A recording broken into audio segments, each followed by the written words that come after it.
big win last week. Just talk a little bit about that game and the emotions going out of that game.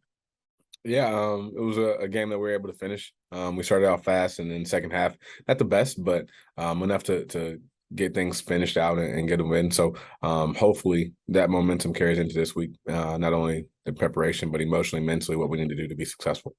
You guys got a lot of points on the board last week. Did you see any big changes in the offense? I think the huge thing was we just didn't beat ourselves. Limited the amount of penalties that we had. Turnovers were at a minimum. By the time we did make our first turnover, we'd already put some points on the board, so it didn't stall us early in the game as it has kind of plagued us in the past.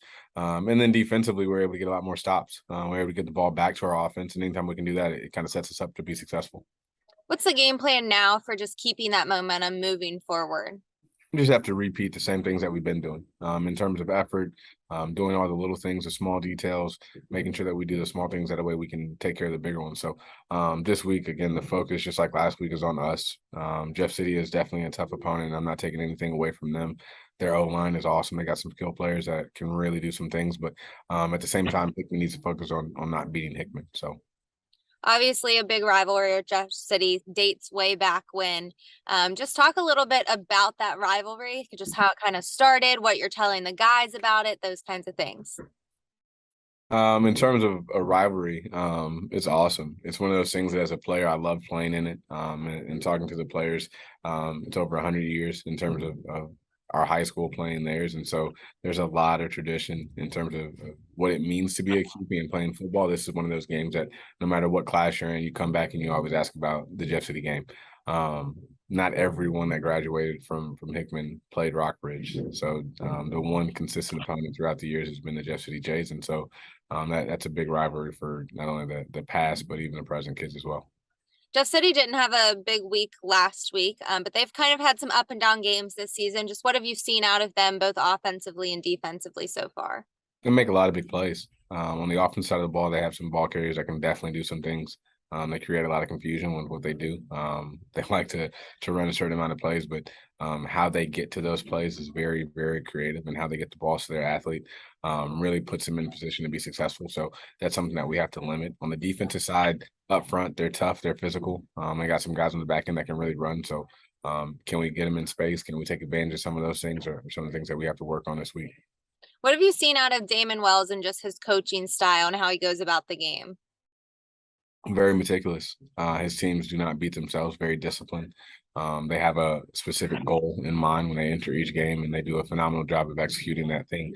I think he does a phenomenal job of just offensively game planning and making sure that he has the most successful thing. Last week is the lowest amount of points that they scored all season. And so that's something that we definitely talk about. Our kids, they're going to score points on offense. He's going to put them in a place to be successful. So can we weather the storm? And then on our end on offense, can we put up the points to keep up with them? Obviously, it's not how you start, it's how you finish. You guys have a few more weeks before the playoffs. So what's just some of the big things that you're honing in on before then? Or even just focusing on Hickman, limiting turnovers, limiting foolish penalties, and just executing every play, everyone doing their job consistently. We talked a lot about just keeping the spirits up in the locker room after starting the season with some losses. Did you see that? Did you see the fight last game that you were expecting? Definitely. I think the biggest thing is the sideline.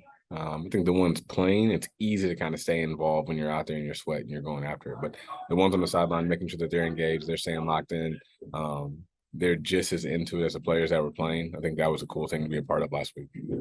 For some of your players that may have never played in a Hickman Jeff City game, just what are you telling them a little bit about what the atmosphere will be like there? Just make sure you don't wear red, and get ready for just a really, really fun high school atmosphere in terms of just a real rivalry.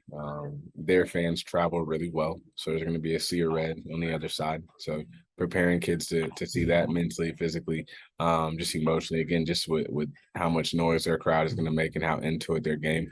They're a very smart crowd. They understand football, so it's one of those things that not only are they going to be into it, they're going to be yelling the right things at the right time. So making sure that, again, our kids are as prepared as possible for those things. You walk in the hallways trying to get everybody out there Friday? Of course, trying to use social media as best I can.